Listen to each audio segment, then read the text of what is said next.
There are wounds that go beyond the surface, wounds you cannot point to, yet they throb within you as if the soul itself has been torn. You remember the days when you trusted them, when you opened your heart without hesitation, when you gave your time, your loyalty, your love without keeping score. You never imagined that one day those same hands you held would be the ones to strip you bare. They took from you, not just possessions or opportunities, but the very light you carry. They took your peace, your security, and perhaps even your belief in people. And what made it worse was not just the act, but the coldness that followed. No apology, no remorse, no shadow of regret. They walked away as if you were nothing more than a chapter they had finished reading, a chapter they could discard without thought. You were left to pick up the shattered pieces of your life, wondering if you would ever be whole again. But here is the truth. Your pain was never invisible.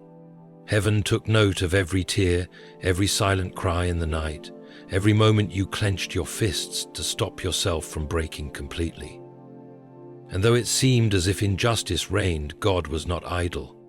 While you were struggling to rebuild, He was setting in motion a story that would unfold in His time, not yours. People often forget. Life has a perfect memory. The world may turn a blind eye, but life does not. What you sow, you will reap. And those who sow deceit, cruelty, and betrayal will not escape the harvest of their own actions. It may not come swiftly, but when it comes, it arrives with a weight they cannot bear. When they took everything from you, they thought they had won. They mistook your silence for defeat, your stillness for weakness. They believed they had stolen your future, not realizing that the author of your life was still writing. And now, the pen is in the hands of justice itself. For there comes a day when the taker becomes the one who loses. The hands that snatch so greedily will find themselves empty. The very things they clung to will slip through their grasp like sand. Life has a way of balancing the scales, and God has a way of making sure it happens at the appointed time. Think about it. If they built their happiness on the ruins of your trust, that foundation will crumble. If they prospered through dishonesty, their gain will turn to loss. If they laughed at your pain, the echo of that laughter will one day choke them. You do not need to fight, nor do you need to plan their downfall. God has already appointed life as the teacher they cannot escape. So perhaps you feel like you are still in the shadow of what they did. Perhaps you wake up with the weight of it still pressing on your heart. But listen closely. You are not in the same place they left you. You are growing. You are healing. And while you rise, they are unknowingly walking into the very lessons their actions purchased for them. Do not be fooled by what you see today. Even if they appear to flourish, even if their life looks untouched by consequence, remember that a storm can gather for years before it breaks.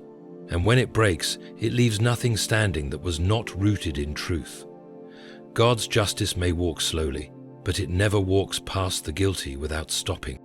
Now the question is, what will you do while life is delivering its lessons to them?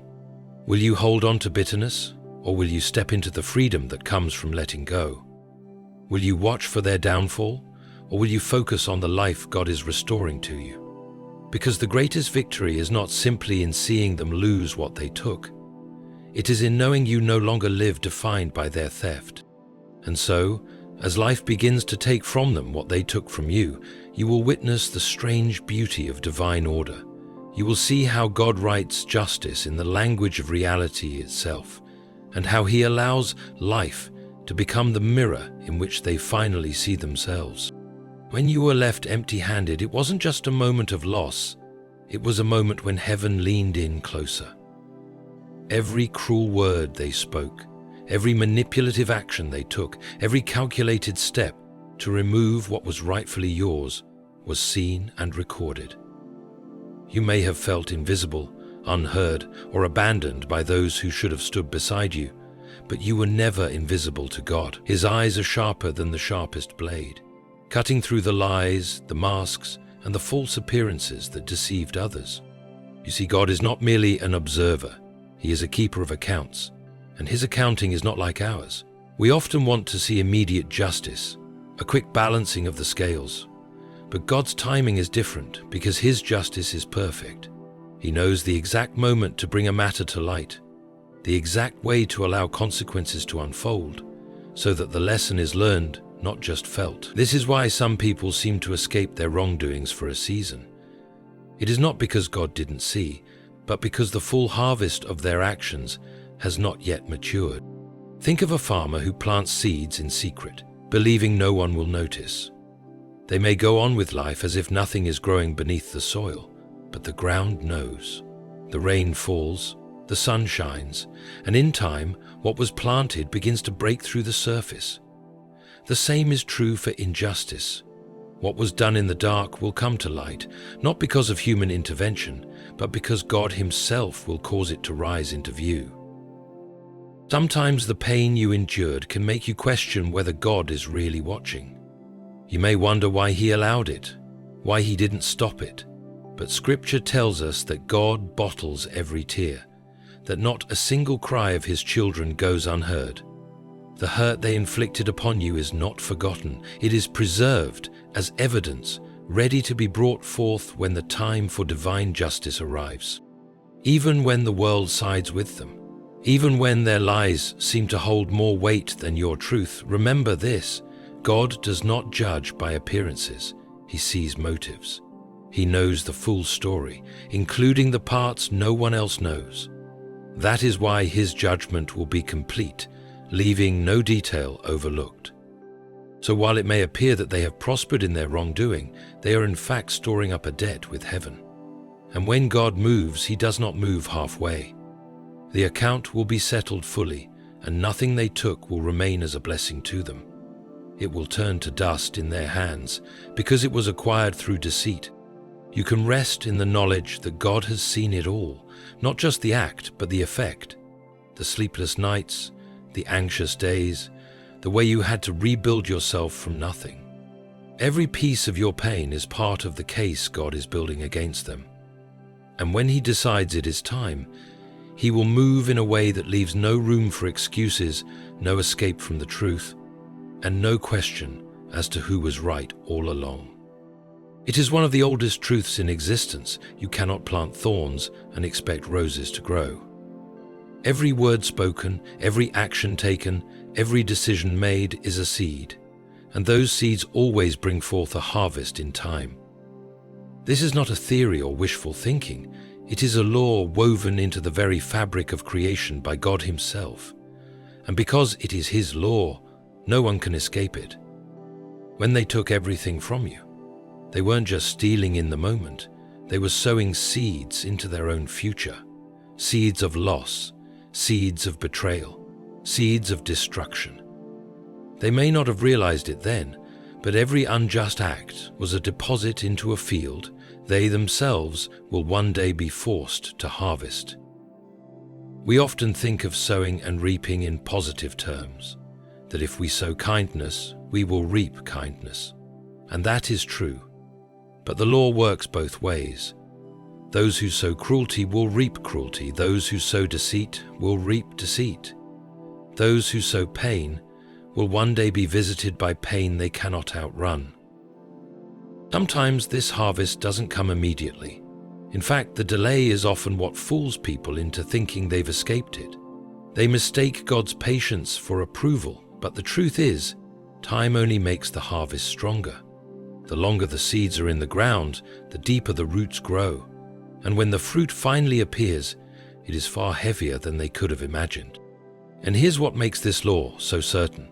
It is not dependent on you seeking revenge or even wishing for it.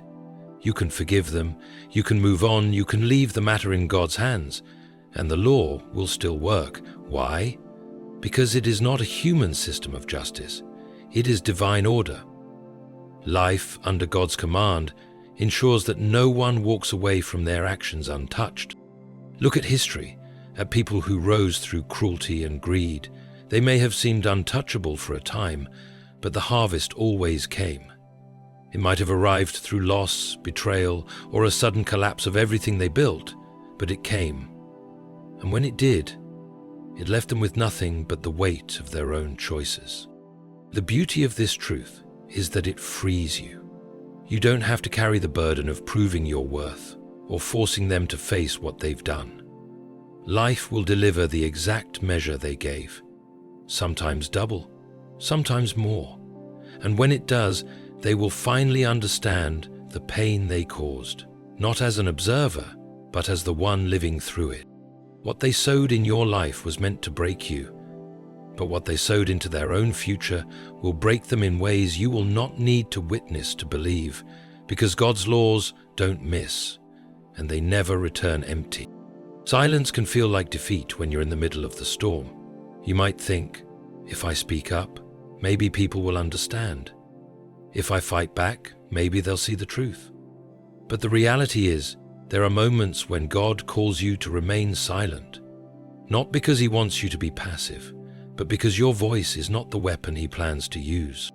When they took everything from you, there were likely things you could have said, ways you could have exposed them, actions you could have taken to retaliate, yet something inside you kept you still. That wasn't weakness. That was restraint born of divine wisdom.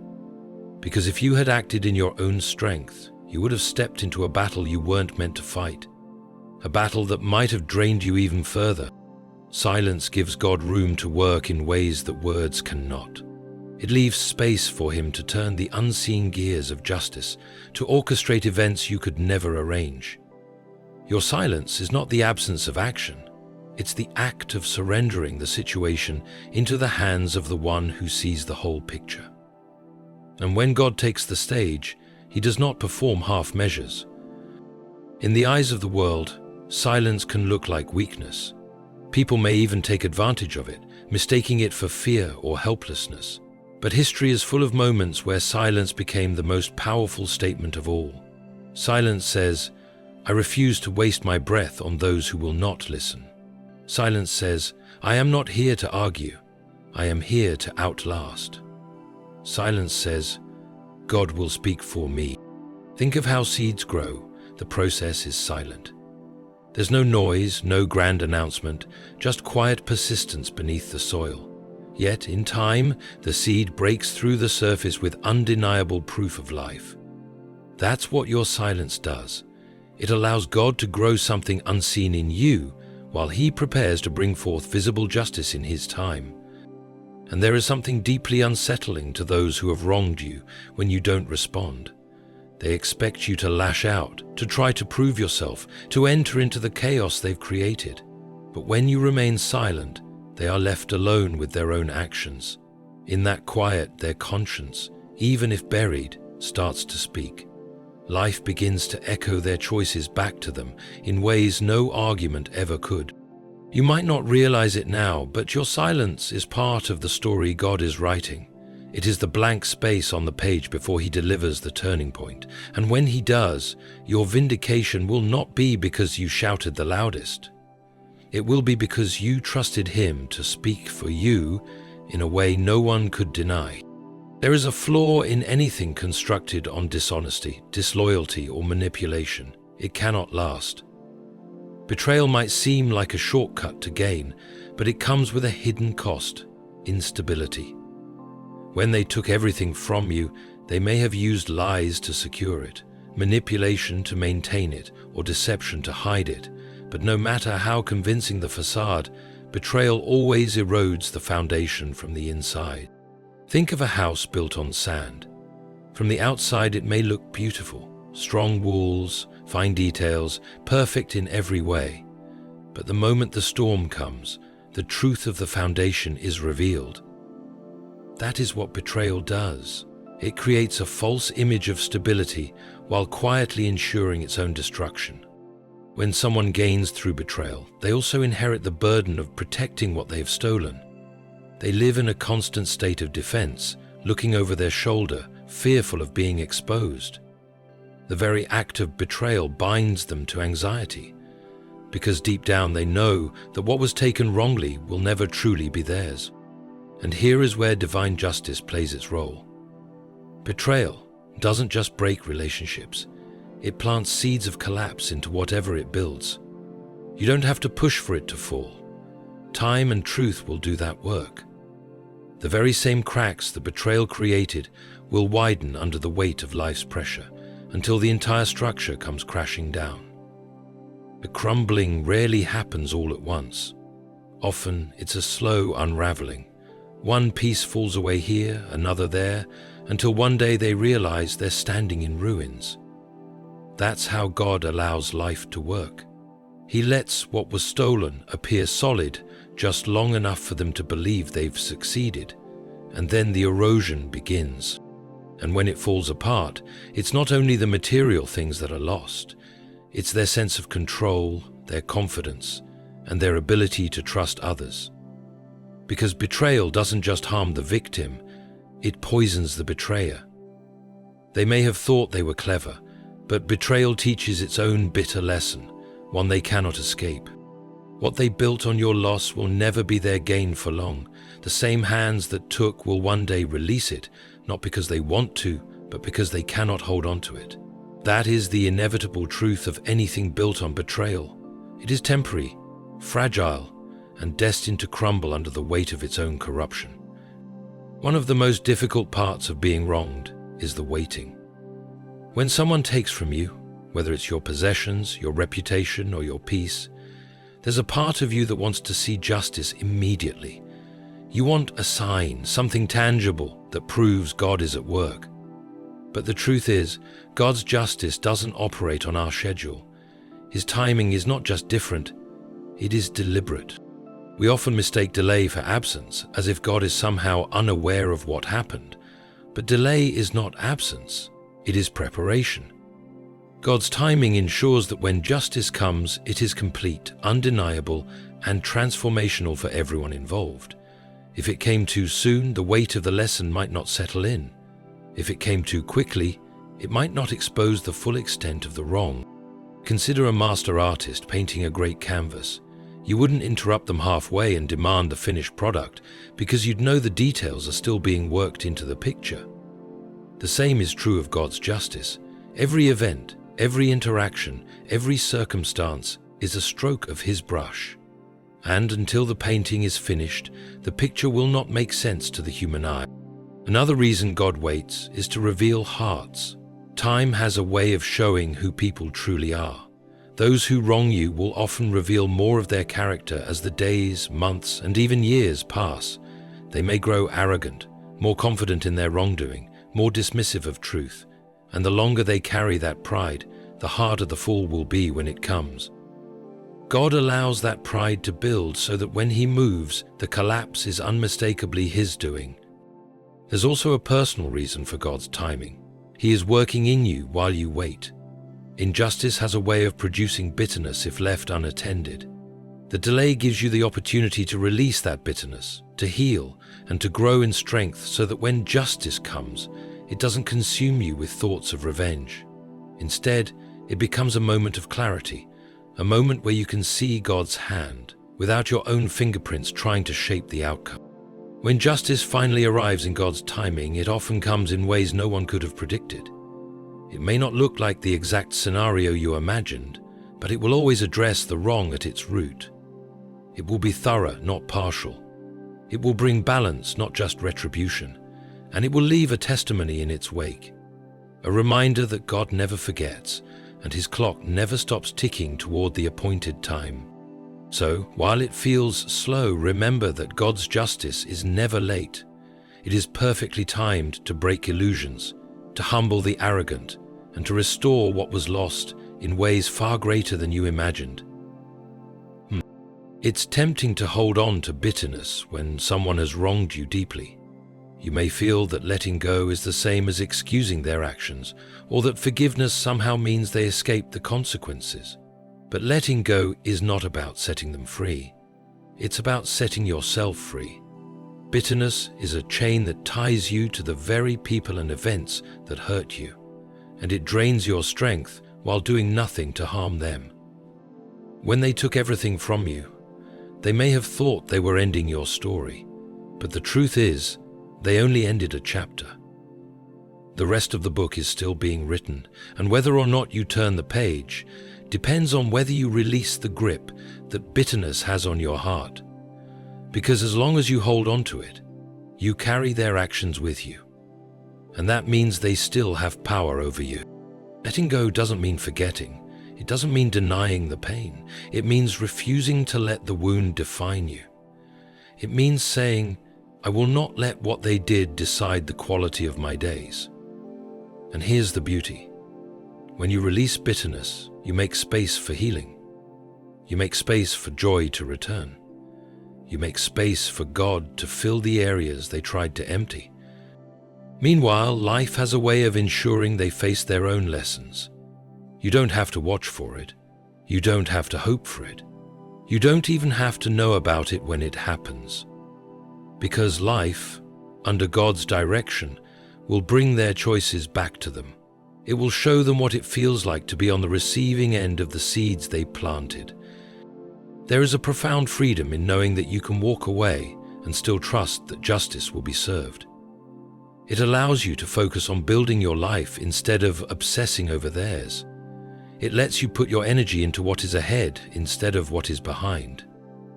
And when justice finally arrives, you will meet it from a place of peace rather than from a place of resentment.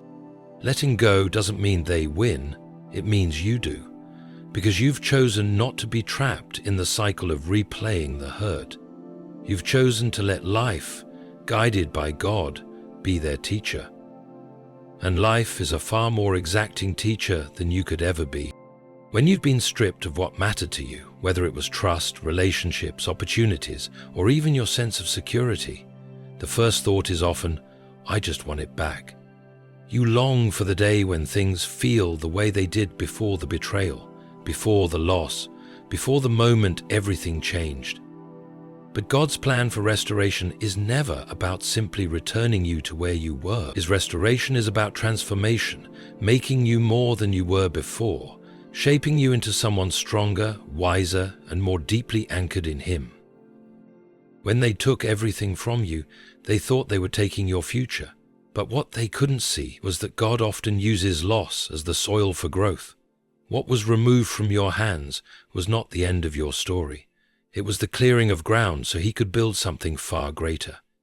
True restoration doesn't mean your life looks the same as it once did. It means your life now holds a strength, resilience, and depth it never had before. Restoration in God's hands is never one-dimensional. It's not just about giving you material things back or replacing relationships. It's about restoring your joy, your peace, your confidence, your faith. It's about making you into someone who can stand in the face of storms without being shaken, because you know you've already survived the worst. Think of Job. When everything was taken from him, he didn't just get back what was lost. He was given more than before, and his relationship with God became deeper than ever. That's what divine restoration does. It adds, it multiplies, and it strengthens. The enemy's intention is to leave you broken and diminished. God's intention is to leave you whole and overflowing. Sometimes, the greatest gift of restoration is that you no longer depend on what was taken from you in the first place. You realize that the things you once thought you couldn't live without were never the true source of your strength. You find that what God gives you in the aftermath is more aligned with who you are becoming, not who you used to be. And here's the part that the ones who wronged you will never understand. The more they took, the more they unintentionally set you up for an even greater season. Because every loss you endured has been a seed planted in the hands of God, and those seeds will bear fruit in ways they could never stop. True restoration is when you can look back and say, I'm not just glad I survived. I'm grateful for who I have become because of it. That's when you know God has not just returned what was lost, but has used it to create something entirely new in you. You may not have chosen the path that led you here. You didn't choose to be betrayed, to be stripped of what mattered, to have your trust shattered. But here you stand, and that is proof of something they never understood about you. You were never sustained by what they took. You were sustained by God. They thought taking from you would end your story. They thought removing what you had would remove who you were. But God has been watching, and in His perfect timing, He is letting life take from them what they took from you. Not out of pettiness, but out of justice, not because you demanded it, but because He decreed it. And when it happens, you won't need to gloat. You won't need to stand over them in triumph. You'll simply keep walking, because your victory won't be in their downfall. It will be in the life you've built despite them. It will be in the peace you carry, the joy that returns, and the unshakable confidence that comes from knowing you serve a God who keeps perfect accounts. So lift your head. The loss was never the end. It was the beginning of something greater. And as life returns what was stolen, multiplied and refined, you will see with your own eyes that God's justice is not just about taking from them. It's about giving to you abundantly, beautifully, and in a way that leaves no doubt. The one who saw it all has made it right.